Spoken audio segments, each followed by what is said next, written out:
introduction to biology. As we all know, our universe is made up of stars, galaxies, asteroids, and planets.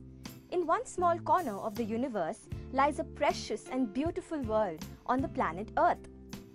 So, what is fascinating about the world we belong to? The answer to this is it contains life. Life is found on planet Earth. And the study of life is called biology. The term biology originates from two Greek words. So when we split the word biology, we get bios, which means life, and logos, which means study. But when I say life, it does not only mean humans. We have to consider plants, other animals, birds, and various forms of microorganisms, etc. When we study biology, we get the answer to the most important question: what exactly constitutes a living organism? So to answer this, we all know that the bag in the picture shown here will not eat or grow. It will not breathe, reproduce, or move on its own. It also does not show any emotions. And so we call it a non-living thing. And obviously, in contrast to the bag, the man here is called a living thing. A living organism during its entire lifespan exhibits several characteristics. So let's look at them one by one in detail. The first one is composition. Have you all ever wondered what the human body is made up of? So to give you all some facts, the human body consists of approximately 37 trillion cells. Too much, right? They can be called as the building blocks of our body. Did you know if you line up all the cells in the body from end to end, you can circle the earth more than 2 times? So to sum it up, we can say that cells are known as the basic fundamental unit of life, since every living being on this planet is composed of one or more cells. Second one is metabolism. Do you know what will happen if you stay without eating food for a few days? You will become so weak and dull. All living beings need energy to survive, and this comes from the food they take.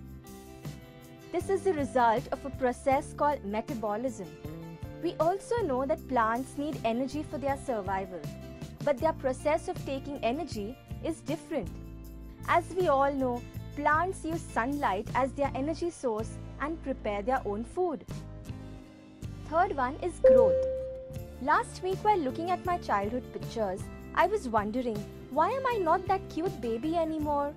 What has changed over all these years? Biology does have an answer to it. All organisms have the tendency to increase in size in all the parts, and this is called as growth. The fourth one is reproduction. Have you ever wondered how you came into this world?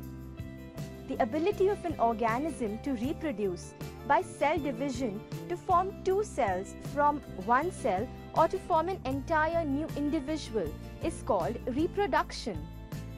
Plants also show the characteristic of reproduction by various other means. We will be looking at them in the further videos. Lastly, evolution and adaptation. I'm so sure you all have heard that man has evolved from an ape. This characteristic of evolution and adaptation would be dealt separately.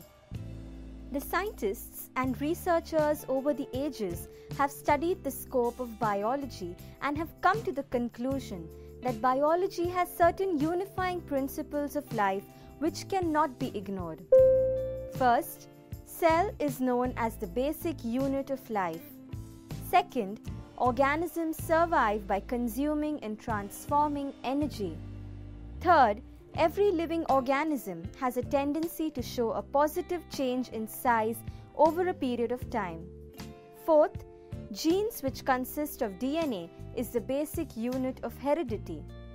Fifth, evolution accounts for the diversity seen among living organisms.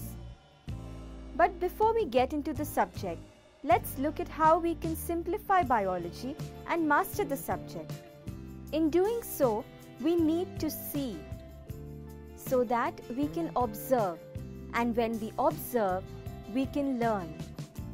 So when you look around, you see plants, animals, birds, and many other living creatures. If you want to know the functioning of these living creatures, you have to study biology. Thus, we can say that biology makes a strong impact in everyone's life.